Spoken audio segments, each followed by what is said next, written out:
Okay, we are recording. So first announcement. Let me see. That's in 2 weeks, not next week. Actually, next week Thursday. So April 1st. Not a joke. I'm gonna cancel that lecture. I have a comprehensive exam that I have to attend. So and that's scheduled to start 12 to 2. So I'm gonna cancel that lecture. So I'll make an announcement as well. And the second thing for the exam. So question 2. So you had this and this sections, right?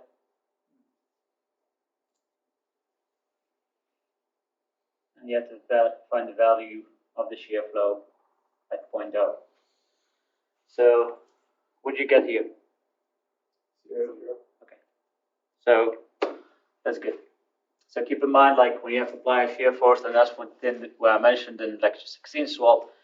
Often when you get a problem, just analyze it, take a couple of seconds, instead of just going in, diving into the problem. I actually think the equation I given here was like x squared over a squared. This was also incorrect, so you could not even solve it if you wanted.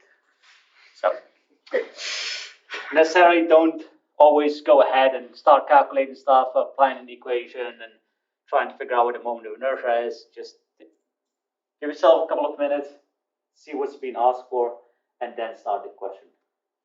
What about the second one? That was not 0? That was not 0, no. So for this cross section, you only have to calculate one part. Let's call a couple of numbers: 1, 2, 3, 4.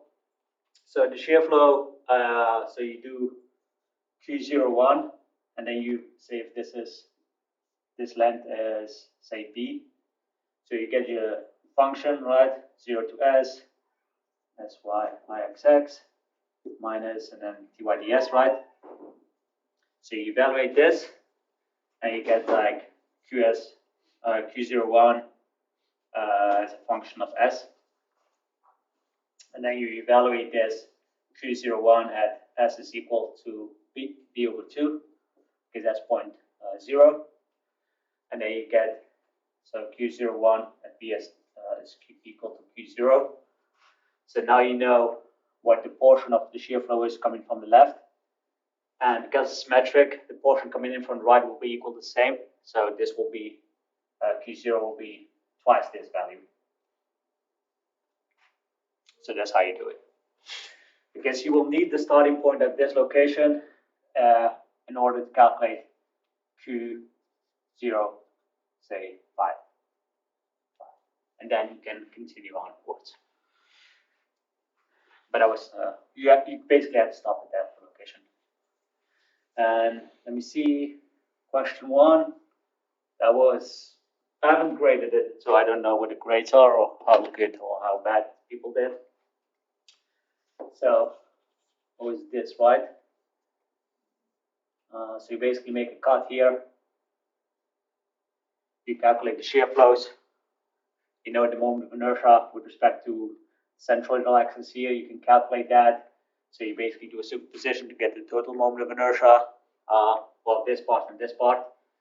So you do that, and then you make a cut, and then you have to close out, find the correct shear flow. And I think the second part of the question was, what happens if you do this, right? So what do you guys get from that? It would just mirror the shear center as well. Yeah, the sign would just change, right? This direction would change. It would be negative direction shear flow. Let me actually check what the question is, because I don't remember that one. Let me see. I think that's another shear center. I think the center would be the shear center. Oh yeah, it was asking the shear center. So what happens to the shear center? I think it stays the same. Yeah. So yeah, the centroid might change because that will give it, but the shear center is defined at the location where you apply the force to it. That doesn't cause any moments. So basically, if you apply the shear center, then this was a beam like this, it would deflect, but it would not twist. So what if we said that the sign changed because the orientation of the figure changed? It depends on where you chose your point, where you put the center of location or the shear center location. from. Say, I think was I said also choose this side, right? So you get a number. So technically, depending on how you did it, say you pick this location as to do the moment equivalent study, and you got because this is symmetric, so you will get somewhere here. Say for example, this is size located here. So if you flip it, your size should still be located there. So it doesn't change that much about it. So you send your psi value. Well, actually, it is possible if depending also how you choose your coordinate system. So, but it should basically remain at the same location. So the mirrored version does not make any difference to it. And yeah, question 3 was just calculating the frontal stress functions, and then once you got your phi function, you basically had to evaluate that with the boundary conditions because you were given at I think x comma y, say 1 comma 1 should be equal to 1. So you basically can, using that boundary condition, you can get some coefficient. If this was ax squared plus by, then you can get the coefficient of b and a. So quickly, that was basically it, how you would solve it. So it was not a too hard of an exam, I would say. Okay.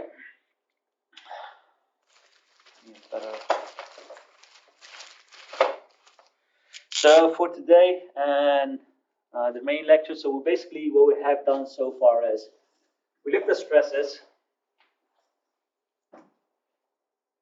and we looked at basically the area stress function and frontal, and this was for torsion, and this is more indirect stresses. So that will be the first topic. And then we looked into our second topic, which is bending.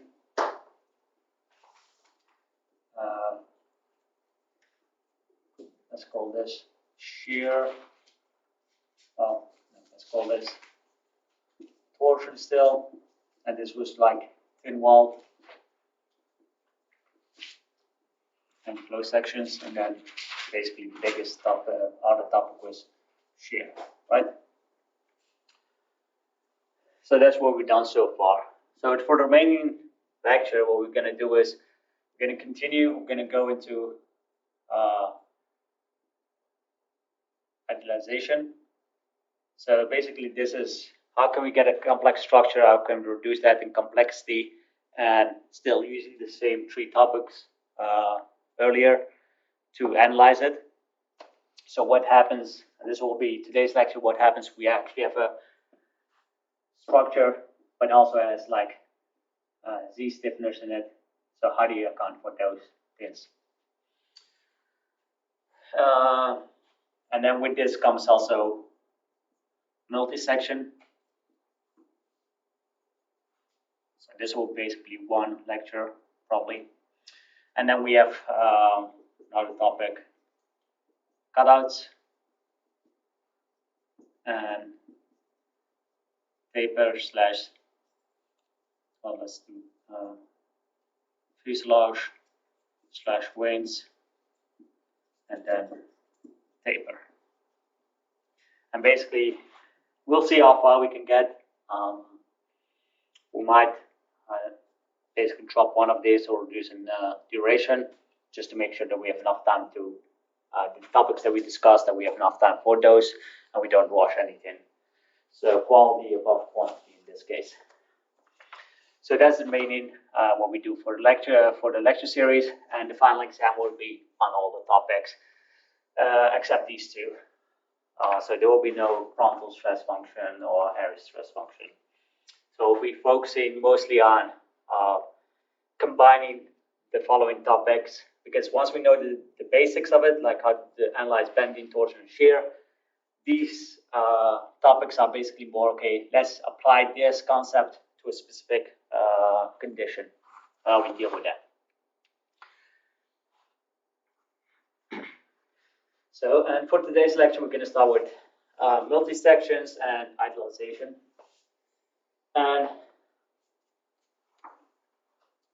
basically what we so far have done is we said like if we want to analyze a wind box, we said this is a wind box. And if we want to analyze a fuselage, we said well this is a fuselage.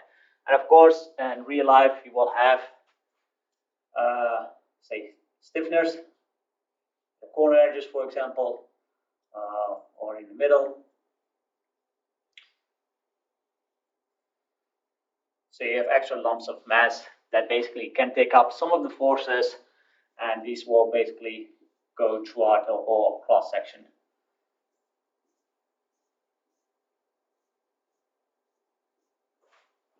So how do we take that into account? Similarly, for a fuselage section, we might have Z stiffeners along the cross section, and we have to also take that into account. So then the idea is like, okay, once we get such a complex system, what happens to our equations that we had for bending, sigma C, our shear flow equation, and our torsion equation.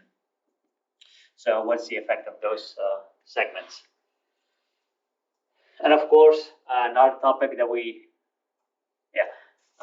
eventually will analyze is what if we have our wind box, but it's basically a multi-section wind box. So we have a whole column in the middle, and we still have also stiffeners on each side. So now we have, instead of one cell, we have two cells. And how do those equations modify again? So because there's actually in aircraft structures, we have nothing that's always as simple as just a box. Just a simple box that does get that that's basically representing the wind box. It's possible to do a simple box, but we will realize if we do the calculations, then say if you have a wind box, a realistic structure, then the thickness will be, we're talking about meters basically. But if we then add stiffeners or strainers or make it a multi-section, we can reduce that thickness and overall weight. That's always the goal. One of the goals for aerospace, reduction of weight, so we can basically get cheaper stuff. So once we are talking about basically our structures, and to simplify it, we make a couple of important assumptions. And those assumptions basically will result in what we can neglect in our equations or what we have to take into account. So again, let's draw a wind. This is our wind box, multiple sections, and I'm just gonna draw the stiffeners as just lumps of mass anywhere located. So we can assume that skins, they take shear loads due to shear, of course. So the Sy is X. So due to the shear forces, and they might take some bending. So due to our momentum X and Y. And this is important, specifically it might. So we will have cases that we assume that the skin takes some of the bending, and we will have cases that we assume that the skin only takes shear and no bending at all. So that's one thing. And then we have, of course, Can you repeat that? Not bending? Yeah, so we'll come to this later. So say, for example, here in the cross section, we can assume that the skin takes some of the bending moments into account. And in other cases, we can assume that the skin itself doesn't take any bending moments at all. So if you have a bending moment on it, there's no direct stresses due to the bending in the skin portion. So then of course, what comes, or what does take the bending? So any strainers, stiffeners, etc., flanges,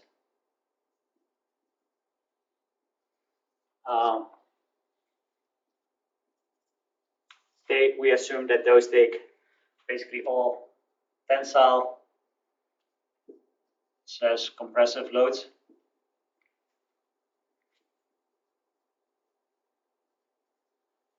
AKA they take up the bending.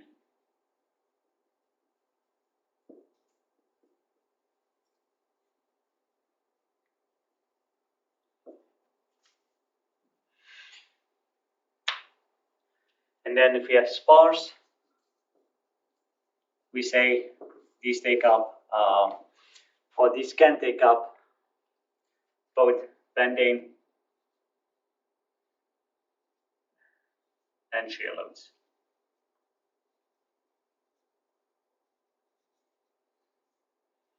So looking at this, for example, in this case, let's assume that we assume the skin doesn't take up any direct stresses.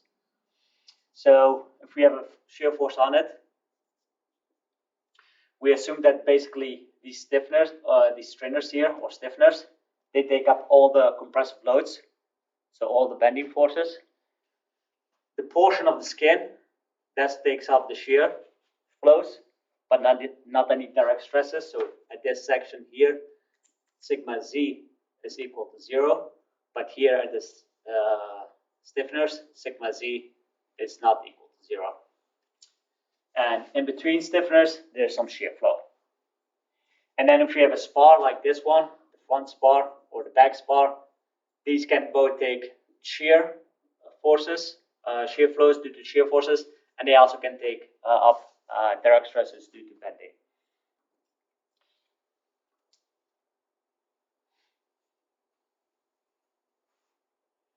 Okay, so that's what we start off with. Then we make a couple of more assumptions, start up to basically simplify our life, because as I imagined there, I just drew a stiffener as basically a lump of mass. But in real life, of course, if you have a skin like this, and then you have a stiffener, say an I-beam, you have something like this. And we know from the first lecture topic, bending, that we said, well, if you have an I section, there will be compressive, depending on the moment is, can be compressive forces on, or compressive stresses on top, and tensile forces on the bottom. So if you look at the direct stress diagram, it will go something like this. So you basically will see some variation of the stresses around that stiffener. And in real life, will also be some variation of stresses, direct stresses in this section as well. But that one is already taken care of by saying we assume there's no direct stresses. So what we assume is, because if you look at, say, the cross section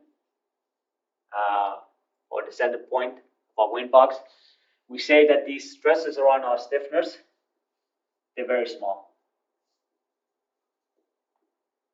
And because they're very small, the variation between the top and the bottom is basically, compared to the entire structure, is more or less constant. So we assume because of that, because it's very small, and because compared to the structure, we assume it to be constant. So assume to be constant.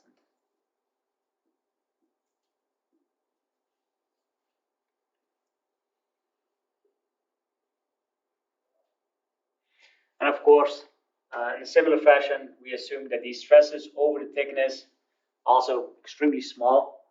We can also assume the same thing, that the variation of that is constant or just even equal to 0. And that's again what we stated here. We can either assume that the direct stresses in the skins are non-zero, and if they're non-zero, we assume it's basically constant. But in most cases, we'll actually assume it's equal to 0. And then the only stress that does basically flow in our cross section, see if we have another I-beam here or a stiffener, we assume that there will be a shear force going through between the sections.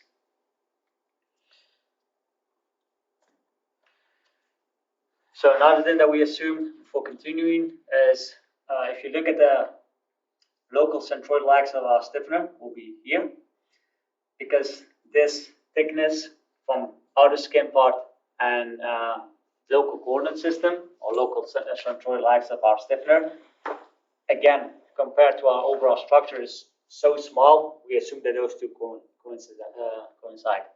So we assume that skin and stiffener centroid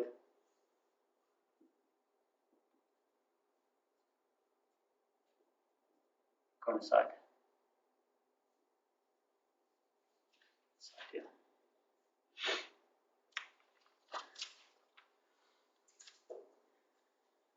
Okay. So those are the assumptions that we go forward with. So I'll summarize very quickly. And I'll keep them here on top. So they carry the shear. They can carry some direct, optional, like that. Most cases we'll assume it's not. And then stiffeners, they carry out direct stresses. And because they're so small, we assume to be a lump of mass. Assume or represent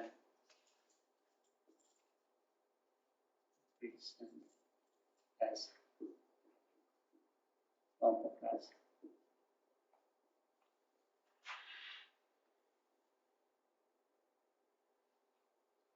Okay.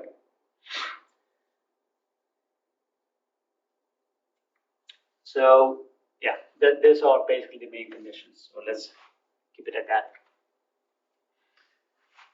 So now the question is how and what effects does these two basically our assumptions have on our equations. So again, let's do cross section. So this wind box, front spar, back spar. We had some I-beams.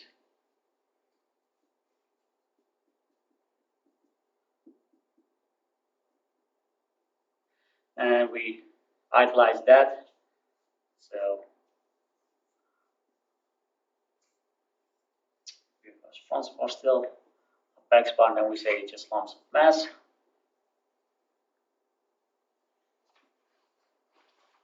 And this is our idealized structure. And then we can basically look at the stress distribution in our real structure and our idealized structure, and we can come up with some equations that how we can take that into account. Yes? Is there a reason generally that I stiffeners are used in wigs and Z stiffeners are used in fuselage?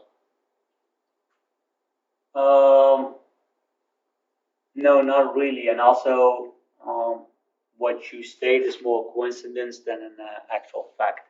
So you use I in both fuselages and wings. It's not necessarily the one is used for fuselage and the other used for wings. That's not the case. You always decide how your stiffeners, type of stiffeners, based on the fact how much basically moment of inertia you need to have, and what the most efficient way is to get the most stiffness out of it. What leverage does a Z shape have over I? Sometimes can be as easy as like an I section. Like if you have a Z section, you probably will have a bit more flange area. So if you want to rivet it, this becomes easier than an I beam. So if you want to have the equivalent stiffness of it, the area that you can rivet will be basically half B over 2, while here it's B, for example. In other cases, if you look at the geometry of it, yes, this must be P, but then the total area covered is basically 2B, while here it's B. So it depends really on what it is. I know, for example, Boeing uses omega stiffeners, like this. And that has some of its advantages as well, because if you then basically say co-cured or bonded or whatever you do with the wind, then you basically have also a small portion box because now it's a closed section. So it has benefits, but then again, it becomes, if something happens here, say at the surface and there's the outer skin layer, it's very hard to detect and to repair. Yeah, again, it really depends on the situation and the trade-off, which is better to do. So coming back to this, let's analyze basically a section up between these two and look at the stresses in an idealized section and then basically non-idealized section. So in this case, we'll have plate or elements will be B with B, and then say thickness TD. And if we look at the stresses, will be something like this. So sigma 1 on this side, sigma 2, and because we have a differential element, so it will be a slight difference in sigma 1 and sigma 2. And we can basically come up with a function of sigma 1. And the function of x is equal to sigma 1 or sigma 2 plus sigma 1 minus sigma 2 over b multiplied by x. And now we look at this section. In this case, we assume that there's no direct stresses in the skin, so we can basically assume that there's no skin thickness. So if you look at this section here, we'll have a lump of mass, some skin.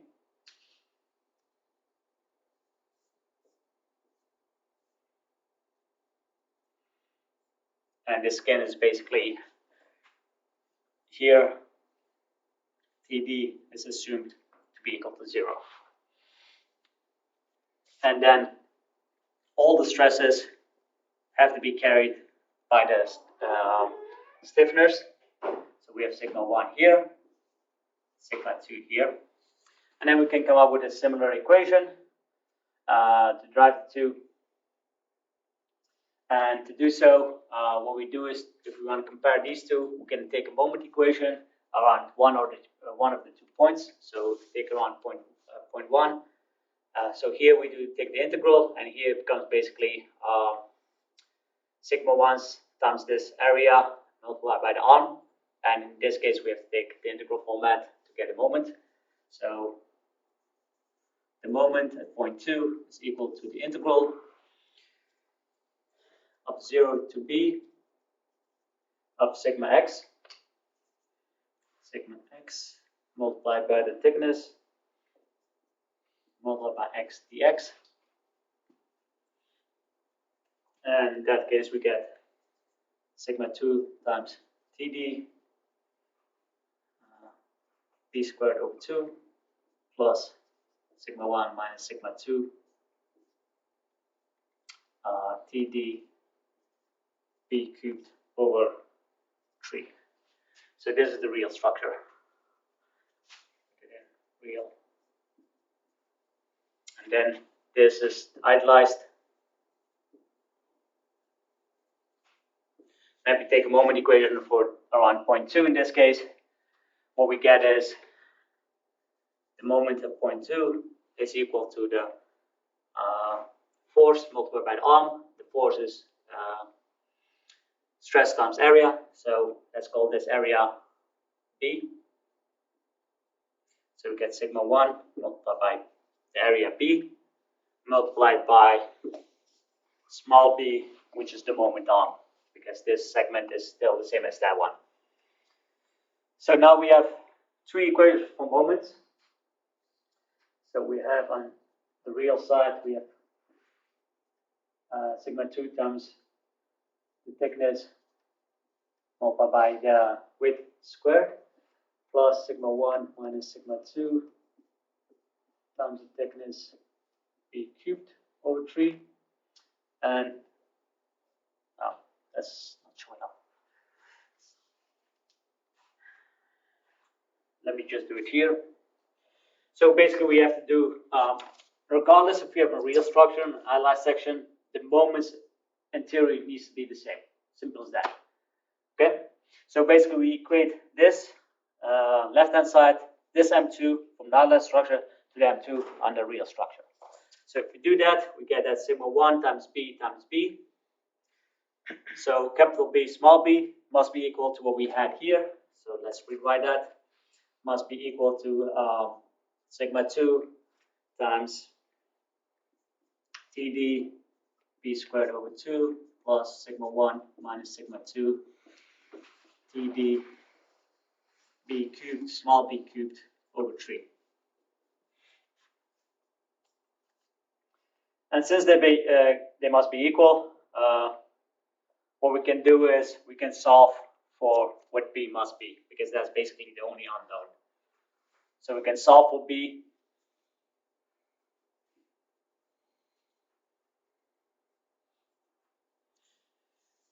And then we get that, and let's call this b1, that b1 must be equal to TD multiplied by b over 6 multiplied by 2 plus the ratio of sigma 2 over sigma 1. So in order for this idealization to work, the area of this section, sigma 1, must be equal to what we just calculated. So TD times B over 6, and then 2 plus sigma 2 over sigma 1. So we now know what this mass or what this area must be in order to, based on the stresses, to still have our similar stresses, an idealized section being representative of our real structure.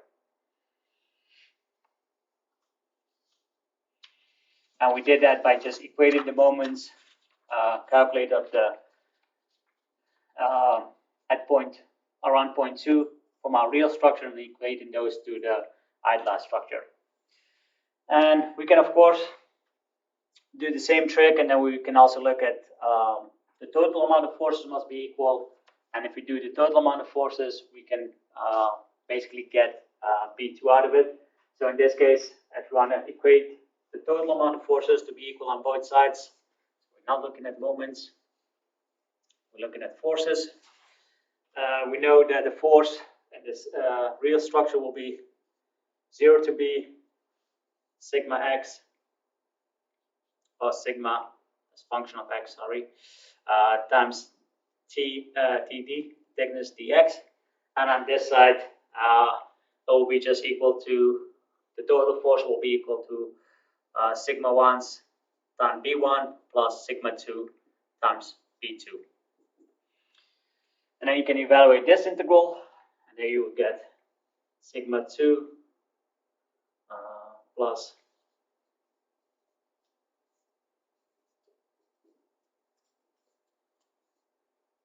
TD dx 0 to B. And then you can basically substitute what we already have for B1, and you can solve for B2. And if you do that, what we get is B2 is equal to TD times B over 6 and 2, sigma 1 over sigma 2. And this is how we can determine the areas of our stiffeners, or the equivalent areas needed in order to represent our structure from a real structure to an idealized structure. And the reason why I use B's and not areas A is because this is actually known as the basically boom theory or idealization theory.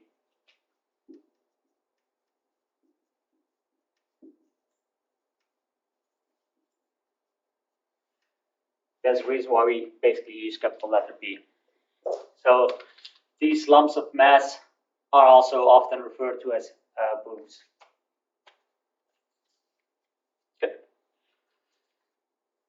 So once we know how to go from a real structure to an idealized structure or to equivalent boom areas to present that to capture the stresses correctly, and once we capture stresses, we can of course capture forces and failures correctly as well. Once we did that, we basically have to look again to our real questions. How does this affect our equations?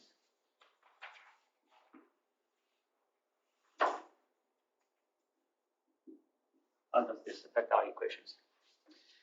And now, of course, we can have a look at the effects on bending, the effects on shear, and the effects on torsion.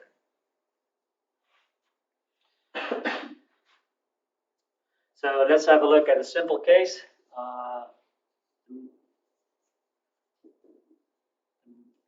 Most simple case, we have mx over ixx multiplied by y, right?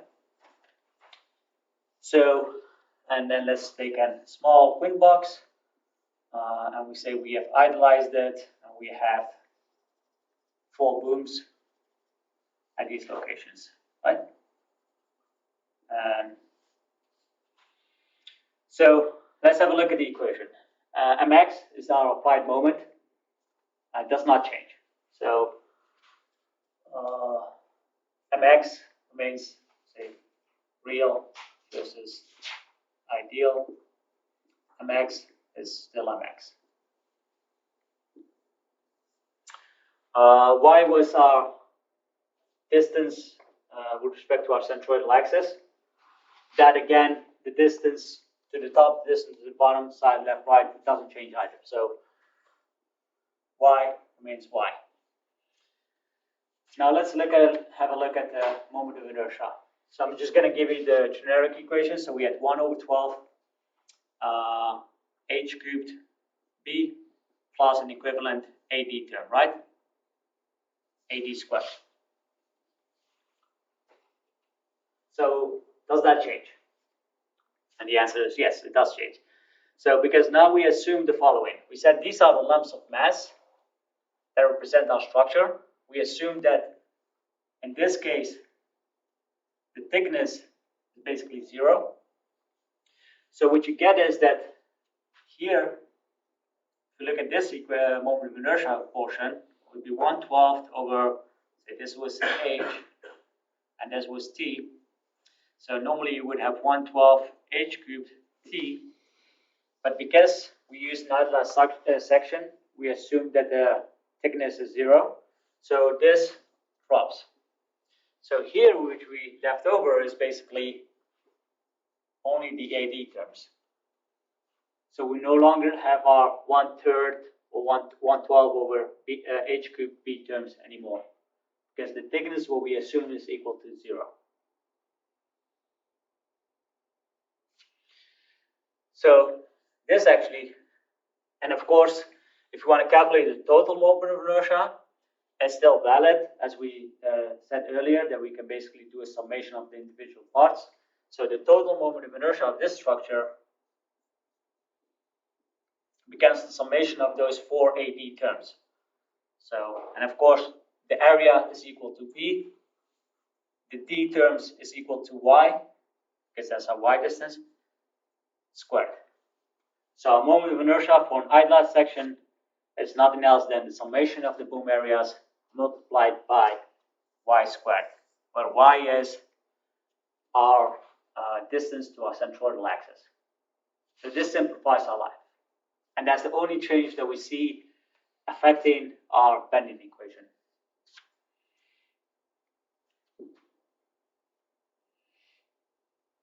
Okay.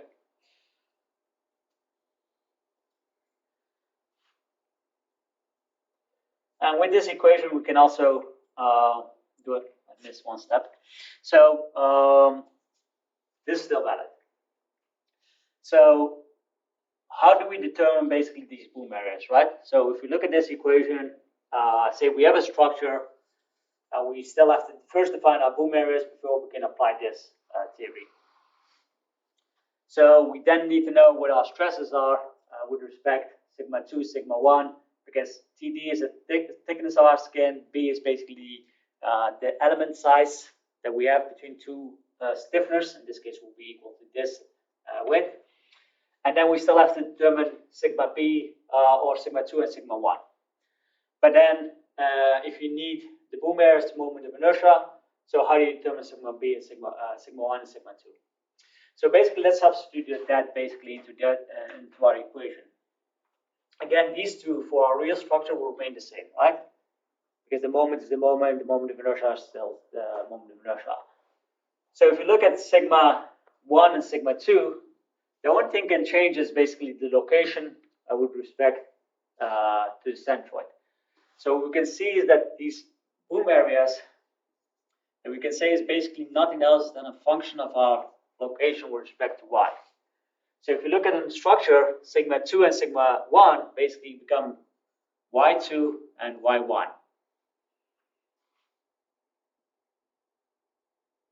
Because if we substitute this, sigma 2 here will basically be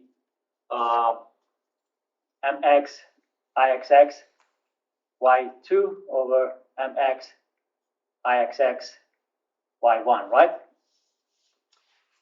And this for our real structure, because we use the real structure to calculate the equivalent boom areas. mx is our applied moments. They don't change. And first of all, they also appear both in the denominator and numerator, so they cancel out. So this part cancels out basically. And now you have y2 over y1. So let's do an actual example how we can determine the boom areas based on an equivalent structure.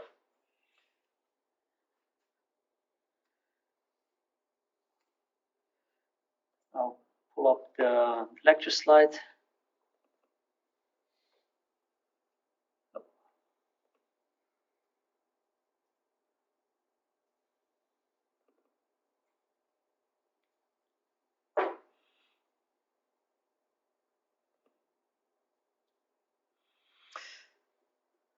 Yeah, so in class example, I have no idea which lecture slide it is, but I will pull it up as well on the screen. So this is our cross section, and let's determine the boom areas based on what we just discussed. So I'll give you guys a head start while I wipe up the board clean, draw the figure, and then we can discuss with the boom how to determine all the boom areas.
So this is the problem. We have our real structure with stiffeners, second spar in the middle, and two stiffeners here on this side as well. We have points 1, 2, 3, 4, 5, and 6. The thicknesses are given as 3 millimeters, 2 millimeters, 2.5, 1.5, and 2. Of course, has one plane of symmetry, so the top skins are equal to the bottom skins and vice versa. So based on that, we can also immediately assume that the boom areas of 1 and 4, 1 and 6 must be equal, 2 and 5 must be equal, and 3 and 4 are equal based on symmetry. So we have B1 is equal to B6. We have B2 is equal to B5. And we have B3 is equal to B4. And we also have our two equations here on top that we have to apply. And again, we said that it's sigma 2 over sigma 1 on this side. And then we say that this can be replaced by y2 and y1. So let's basically apply these two equations to these 6 boom areas. And what you do is basically, if you want to calculate the boom area in 1, you can look at the neighbors it has. So you can look at the effects of stresses of 2 against 1 and of stresses of 6 against 1. So let's write that out. So for B1,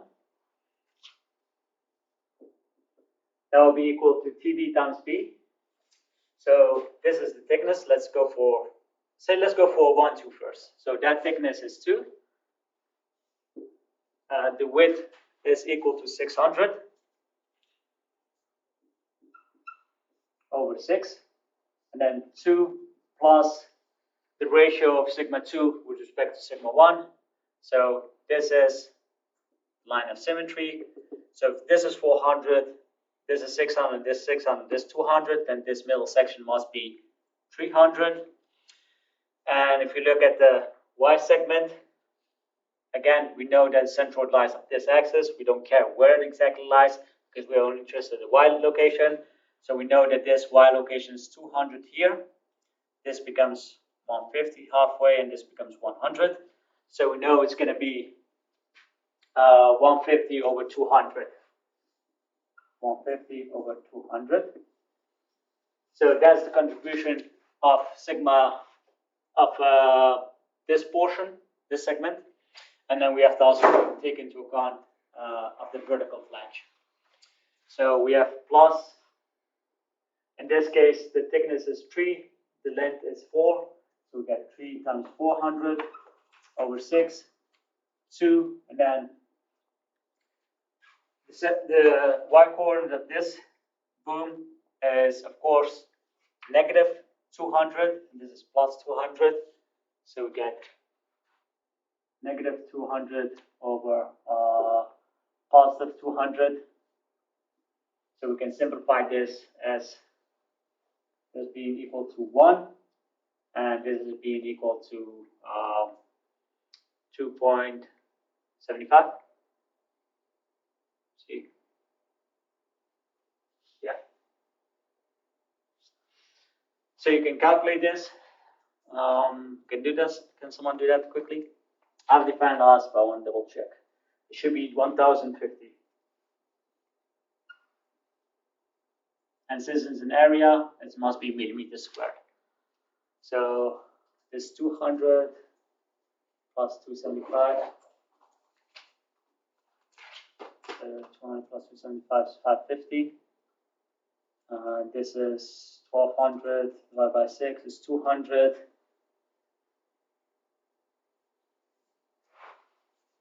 Doesn't add up.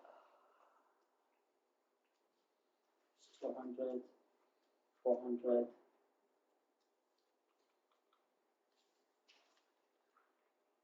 Oh, wait, I'm missing one point. The area of the stiffener is 300 millimeters squared, by the way. So every stiffener has an area of 300 millimeters squared. So if you want to calculate the equivalent booms, you have to add this 300 to it as well. So plus the 300 that we have. And that checks out. That checks out, right? Just before it was 750 and then plus 300 makes it 1050. Okay, yeah, perfect. Because this is 200 plus the 300 becomes 1050. Okay? So if you already have a stiffener, basically add some area to it, so you have to take that into account. So that's one thing I missed. Let's do the same thing for B2 as well. So this is 1050. And then B2. In this case, you have basically three neighbors. You have 1 as a neighbor, you have 3 as a neighbor, and then you have 0.5 as a neighbor. And in this case, you have also 2 stiffeners, so each being 300. So the total area will be 600. So let's start with that one. So 600 plus, and then I basically get that point. So that's 2 millimeters multiplied by 600 divided by 6, 2, and then plus, there will be 400, so that's 200 over 150, plus 2.5 multiplied by 300 over 6, 2, and that's this section, that basically becomes minus 1, so plus, let's do it correctly, minus 150 over 150, plus 1.5 multiplied by 600 over 6, 2 plus, and this will be 100 over 150, 100 over 150. And if you did this correctly, it should be 1792.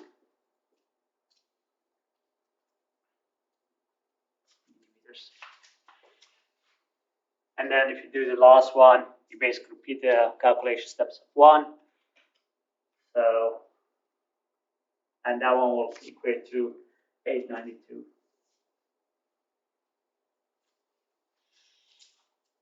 So that's how you determine the boom areas for a given cross section.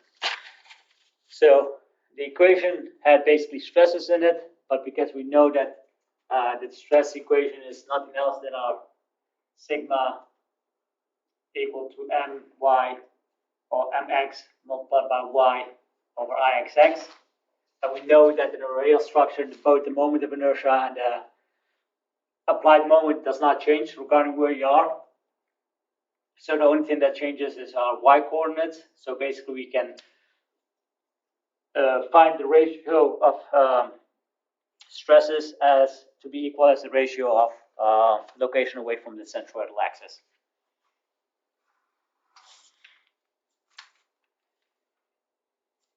And then what we did as well is, okay, we said if you want then find the moment of inertia, so Ixx, because in our idealized sections, we then assume that TD equal to 0, so the thicknesses no longer matter, because the thickness is already incorporated, or the mass of the thickness is already incorporated in the boom areas. So all these thicknesses in the analysis step, using idealization, are now 0. So in the previous step, we still took TD into account, but that's going from real structure to an idealized structure. Once we are in the idealized structure and we know what boom areas, say they are given, for example, then the thicknesses are 0. So then we said the 1 over 12 h cubed t part, this one is 0 because TD we now assume to be equal to 0. So the moment of inertia is equal to the basically Steiner terms of every boom. And that was equal to the summation. So therefore, the moment of inertia is equal to the boom areas multiplied by the y distance for moment of inertia and x. Of course, we have 3 moments of inertias, x, x, y, y, and x, y. So for I, y, y, same story is valid, but then we have the moment or the x location taken into account. And of course, IXY, same thing still valid. Then we have E, the boom area, multiplied by x, distance to our centroidal axis, multiplied by distance to our y distance to our centroidal axis. So B3, did you just did you calculate that, or did you? No, I just give you the number. So if you want to calculate B3 to be complete, so we have one step, we had one stringer there, so that was 300 plus, say, I think that was, what was the distance? 600, so it's 2.5 times 600 over 6. And then we get 2 plus 300 over, sorry, 150. 150 over 100 plus 2 times 200 over 6, 2 plus minus 100 over 100. And that will equate to 829 millimeters squared. I think it's 1.5 instead of 2.5 for the first term. Thickness Y. You're correct. 1.5, yeah. Yeah, that's correct, 1.5. So you basically, to summarize, when you calculate the boom area, you look at basically neighboring effects. So 3 has 2 neighbors, 0.2, so you have to take into account segment 2, 3, and 3, 4. For 2 is a bit special because you had 2 stiffeners, so you have to ensure that you have to take both stiffeners into account. That's your starting value. That's, in this case, this 300, and for 2, 5, that was equal to 600. And then for segment 2, you had neighbor 1, 2, neighbor 2, 3, and neighbor 2, 5. Okay. Yeah. In any complex structures where there's multiple neighbors, say like upwards of 5 or even 7 neighbors, is there any way to simplify it? No, you basically have to just add all of them together. So to finalize last term for bending, so if we now look at our generic bending equation instead of our simplified. So we had sigma z is equal to my ixx minus mx ixy, ixx iyy ixy squared multiplied by x plus mx xx y over minus my ixy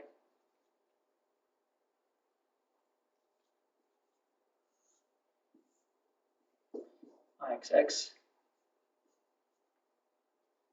iyy minus ixy squared multiplied by y. So how does this affect our bending equation? Of course, again, my, mx are applied moments, so the real structure, analyzed structure doesn't have any effect. X and y in this case are the coordinates with respect to the centroid. So this is say B, and this is H. So 1, 2, 3, 4. So coordinate 2 is equal to B over 2, H over 2, while coordinate 4 is equal to B over 2 minus H over 2. So that doesn't matter either. So the only thing that the effect of the boom areas is through the moment of inertia, which are now simplified actually from which we started off with. So we no longer have to deal with our 1 over 12 parts to it. I think there's a good time to stop. So for the next lecture, we're going to basically look at retrieve our shear equation and see how that affects to it, and then this assumption of that skin can take up shear or take up some additional direct stresses. That assumption plays a role as well.